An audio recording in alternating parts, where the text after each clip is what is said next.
લોકસભાની ચૂંટણીમાં નરેન્દ્ર મોદીની આગેવાનીમાં બીજેપીએ શાનદાર દેખાવ કર્યો હતો, જેને પરિણામે દિલ્હીમાં બીજેપીની સરકાર બનશે. પરંતુ મોદીની કેબિનેટમાં કોણ હશે અને તેને લઈને સટ્ટાબજાર ગરમ થયું છે. સટ્ટાબજારના પંટર સૌથી વધુ 4 મંત્રાલયો પર રસ લઈ રહ્યું છે.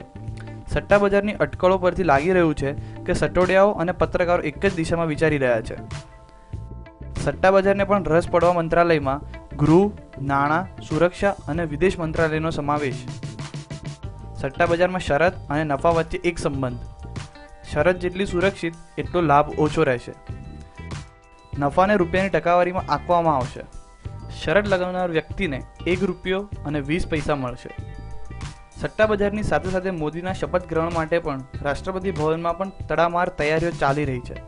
મોદી રાષ્ટ્રપતિ ભવનમાં દરબાર હોલમાં કે પ્રાંગણમાં ક્યાં શપથ લેશે તે અંગે ચર્ચાઓ ચાલી રહી છે. સટ્ટાબજારના આંકડા પર એક નજર. નાણાં મંત્રાલયની દોડમાં અરુણ શૌરી અને જેટલી આગળ. અરુણ જેટલી પર ₹20, અરુણ શૌરી પર ₹25.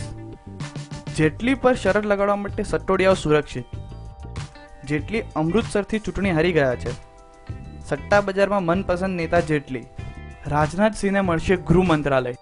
રાજનાથ પર ભાવ ₹15. પૂર્વ સેના અધ્યક્ષ વીકે સિંહને સૌથી ઓછો ભાવ. વીકે સિંહ પર ભાવ 60 પૈસા.